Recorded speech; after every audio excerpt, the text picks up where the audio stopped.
The lawyer's voice was calm, too calm, as he read the will.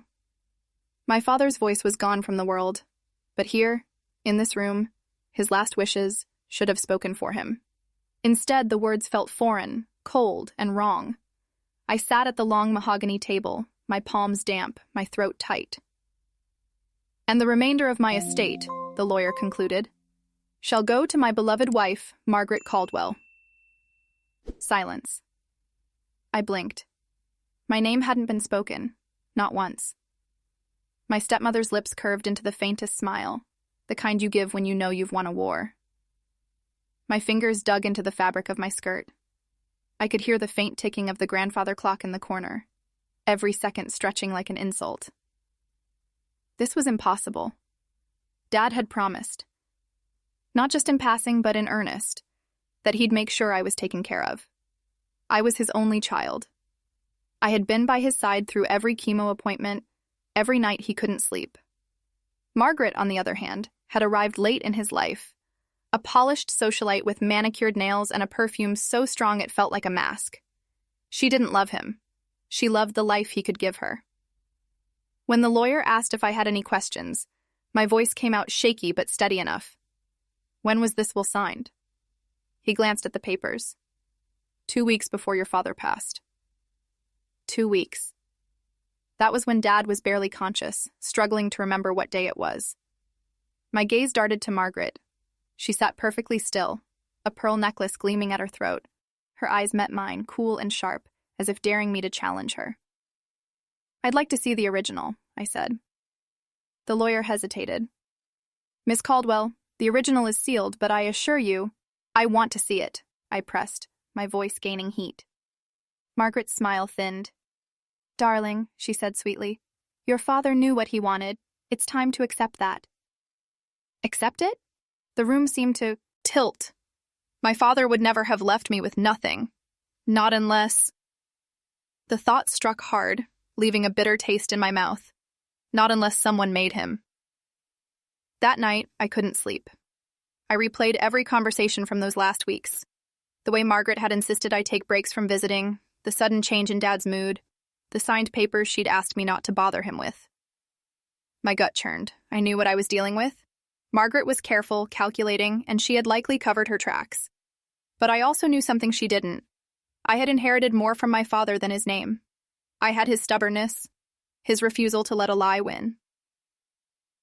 By morning, I had made a decision. If she had stolen my place in my father's final wishes, I would find the proof.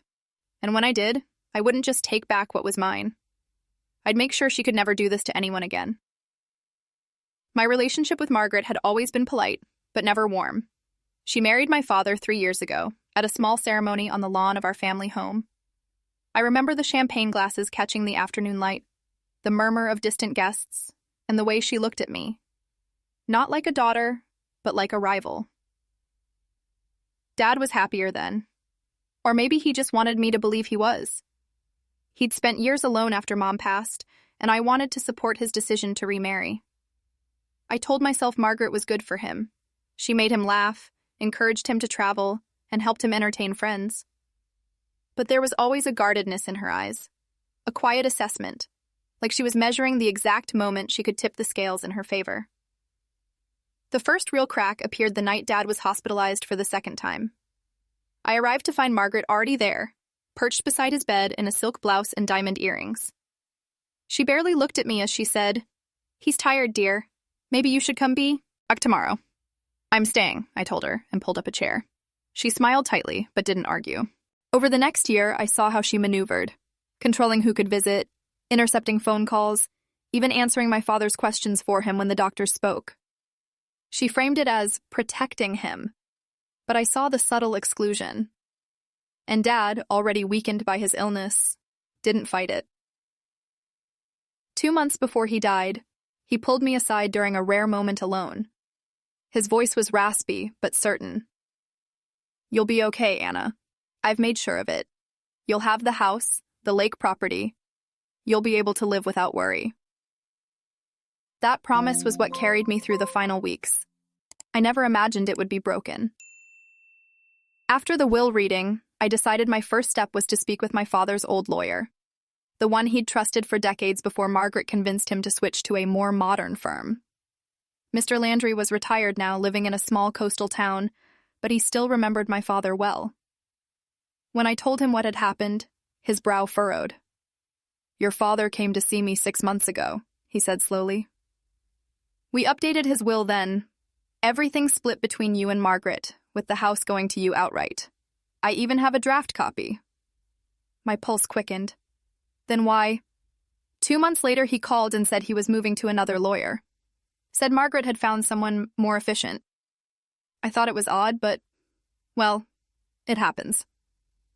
It didn't just happen. She'd found someone she could control. I asked for a copy of that draft, and he handed me a faded printout. The difference was glaring. My name clear as day in the original plan. Somewhere between Mr. Landry's draft and the will read last week, I had been erased. I left his office with the papers clutched in my hand. It wasn't definitive proof. Drafts could be changed for any reason, but it was a starting point. Margaret thought she had shut me out, tied the bow on her victory. She had no idea I was Aline, ready tugging at the threads. The draft will from Mr. Landry burned in my bag like a live coal. Every time I glanced at it, I imagined Margaret's face the moment I showed it to her. But I knew better than to confront her now. Proof had to be undeniable. If she sensed I was onto her, she'd tighten her grip. I started quietly. A call to the modern law firm she'd used led me to a smooth-voiced secretary who claimed client confidentiality. When I asked for the lawyer who'd handled my father's case, she told me he was no longer with the firm, and ended the call before I could ask more. That alone made my skin prickle. Margaret, meanwhile, was playing the grieving widow flawlessly. She hosted small gatherings in the house, my father's house, pouring wine and telling stories about him with a tear in her eye. When I attended, she was all sugar. "Anna, you must try to move on. You know your father wanted us to be a family." Her words made my jaw clench. She wasn't my family. I began combing through Dad's old office in the attic, searching for anything. Letters, receipts, even post-it notes. Most of the files were gone. Not misplaced, gone. The only things left were dusty binders from his construction business, an old fishing rod, and the faint smell of his aftershave. Late one night, I found a locked drawer in his desk. The key wasn't anywhere in the house, but the lock was old. A screwdriver and a bit of patience opened it. Inside were a handful of sealed envelopes. Most were bills, but one, addressed in my father's shaky handwriting to my daughter, stopped me cold. I didn't open it. Not yet. If this was what I thought it was, it could be the piece that unraveled everything. But part of me feared it might also confirm the worst. That maybe he had changed his mind. While I wrestled with that, another threat appeared. A neighbor, Mrs. Drummond, an elderly woman who'd lived next door for 30 years, caught me outside. "I saw Margaret here with some man from the city," she whispered, glancing nervously toward the house. "Before your father passed. They were arguing about money, loud enough for me to hear the word will." My heartbeat thudded in my ears. When was this? "A week before, you know." She lowered her gaze. "I thought you should know." A week before. That was exactly when Dad was weakest, barely able to leave his bed. The picture was sharpening. Margaret, bringing in her own lawyer, papers quietly replaced, a vulnerable man signing whatever she put before him. But still, I needed something that would stand in court, not just my suspicions and a neighbor's word. That's when I remembered the security system. Dad had installed it the year before Margaret came along. Motion-activated cameras in the front hall, living room, and office. Margaret hated them and often left them off, but Dad was meticulous about checking the recordings. If there were any files left, they might still be on the old hard drive in the basement. That night, I slipped down the creaky stairs, careful not to wake her. The basement smelled of damp concrete. In the corner, beneath a dusty tarp, I found the security system's central unit. My fingers shook as I plugged it in. A blue light blinked to life. The old hard drive whirred, groaning like it hadn't been woken in months. I sat on a cold metal stool, the dim basement light flickering overhead, and navigated the outdated interface. Most files were ordinary. My father coming and going, deliveries, me, dropping off groceries. But then I saw it. a recording dated exactly 1 week before he died. I clicked. The grainy footage showed the front hall. My father sat slumped in his wheelchair, his skin pale and drawn. Margaret stood beside him, her posture stiff. Across from them was a tall man in a charcoal suit, briefcase in hand. The audio crackled, faint but audible. "Don't understand." My father's voice trembled. "Where's Anna?" "She's busy," Margaret said quickly, her tone sugar-laced but sharp underneath. "This is just paperwork, darling. Sign here and you can rest." "I thought Landry—" "Mr. Landry is old-fashioned," she cut in, glancing at the suited man. "We need someone who can handle things faster." The man produced a stack of papers and placed them on a clipboard. My father hesitated, his hand hovering. "But, Anna," Margaret crouched, taking his hand in both of hers. "You trust me, don't you? I'm your wife. Let me take care of everything." Silence. Then slowly, he scribbled his name. My stomach churned. The image was shaky, the words barely clear, but it was enough to prove my father had been isolated and manipulated. I copied the file to a USB drive and tucked it deep into my jacket pocket. My hands were still trembling when I returned to the main floor. The house was quiet. Too quiet. "Couldn't sleep?" Margaret's voice floated from the living room. She was sitting in Dad's old armchair, a glass of wine in her hand, her legs crossed elegantly. The lamplight made the pearls at her neck gleam like teeth. "Just clearing my head," I said, forcing casualness into my voice. Her eyes narrowed slightly. She knew I'd been in the basement. She always knew. "Be careful rummaging through old things," she murmured. "Sometimes it's better to let the past stay buried." Buried. The warning in her tone was unmistakable. I retreated upstairs, locking my bedroom door. I pulled out the letter I'd found in the desk drawer, my pulse pounding as I tore it open. It was dated 3 months before his death. "Anna," it began in my father's uneven handwriting. "If you're reading this, something has happened to me. I want you to know that everything I have is meant to be yours after Margaret's share. I've told her this, and I've told my lawyer. Don't let anyone tell you otherwise." I sat there, gripping the paper until my knuckles whitened. Between the footage and this letter, I now had something close to irrefutable proof. The next morning, I called Mr. Landry and asked if he'd be willing to testify about my father's original intentions. He didn't hesitate. If it means protecting his wishes, yes. By noon, I'd contacted an estate lawyer who specialized in contested wills. I handed him the letter, the footage, and the draft will. He reviewed them in silence, then looked up at me with a slow, deliberate nod.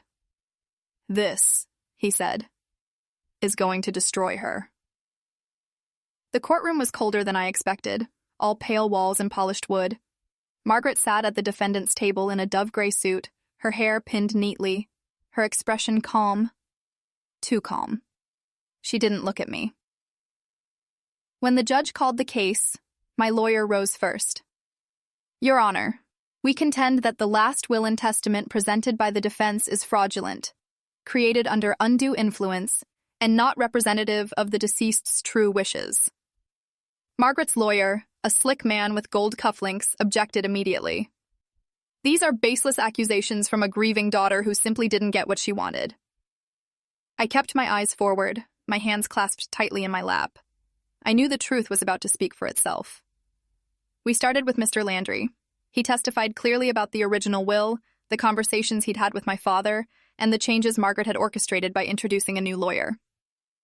Then came Mrs. Drummond, my elderly neighbor, who recounted the argument she'd overheard between Margaret and the unknown man. Her voice trembled, but every word landed like a small hammer on stone. Margaret's lawyer tried to dismiss them both, but then my attorney said, "Your Honor, we have video evidence from the deceased's own home security system." Margaret's composure cracked. Her head turned sharply toward me, eyes flashing. The video played on a large monitor. The grainy image filled the room. My father in his wheelchair, looking confused, Margaret hovering over him, coaxing him to sign papers, the man in the suit handing them over. The audio, faint but clear enough, catching my father's words. "Where's Anna?" And her quick reply, "She's busy. Sign here." Gasps rippled through the courtroom. The judge leaned forward. "Play that last part again." We did. The manipulation was undeniable. Then my lawyer handed the judge the letter, sealed in an evidence bag, with my father's handwriting confirming his intentions. Combined with the draft will from Mr. Landry, the pattern was unmistakable. Margaret had isolated a dying man, replaced his legal counsel, and pressured him into signing away my inheritance. Margaret's lawyer stammered through a rebuttal, but the damage was done. When it was her turn to speak, Margaret tried to cry. "I loved my husband.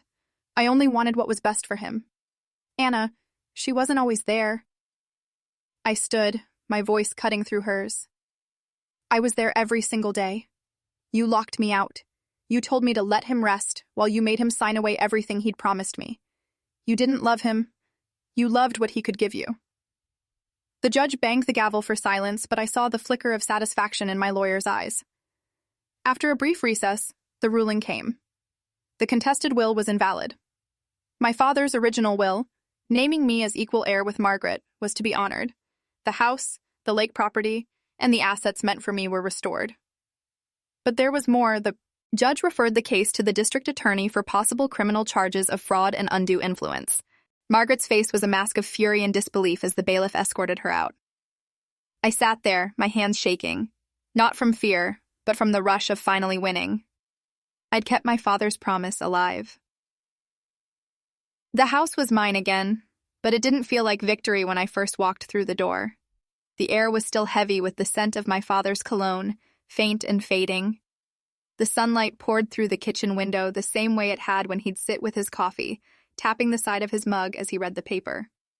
I placed the letter, his letter, back in the locked desk drawer. This time I had the key.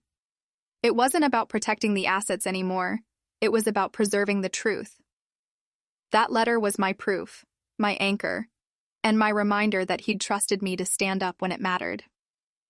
Outside, the garden had overgrown during the months of court battles. I spent the morning pulling weeds, the simple act grounding me. My father loved this garden. Every spring, he'd kneel in the soil, claiming it kept him humble. As I worked, I realized the victory wasn't just about the money or the house.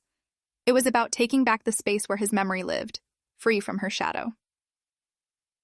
Margaret's trial for fraud was scheduled for later that year. I didn't need to attend. The legal system would handle her now. My revenge was already complete the day her mask slipped in front of a room full of strangers, the day her carefully constructed lie collapsed under the weight of proof she couldn't silence. People asked me if I felt sorry for her. I didn't. Manipulation is a choice. Isolation is a choice. Betrayal is a choice. And she'd chosen them all. Still, there were nights I lay awake, thinking of my father in those final days. How tired he must have been. How confused. How betrayed. That thought hurt more than anything Margaret ever did to me. But then I'd remember his voice in the letter. "Don't let anyone tell you otherwise." It was like he'd reached across time to steady me. One evening, I invited Mrs. Drummond over for tea. She shuffled in with a tin of cookies and her usual warm smile. "Your father would be proud, dear," she said as we sat in the living room. "I hope so," I replied, looking around the room that felt both familiar and new. It wasn't just about the will. It was about making sure his wishes weren't stolen. She patted my hand. "You gave him justice. Not everyone gets to do that." After she left, I stood in the doorway, watching the streetlights flicker on. The neighborhood was quiet again, the way it had been before Margaret arrived. I knew I'd carry the weight of those months forever. Revenge isn't clean, it doesn't wipe the slate of pain, but it does something else. It restores balance.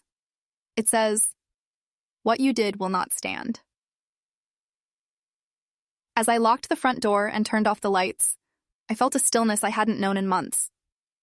The fight was over. The house was safe. My father's name was safe. And I was no longer the daughter who had been written out. I was the daughter who proved the truth.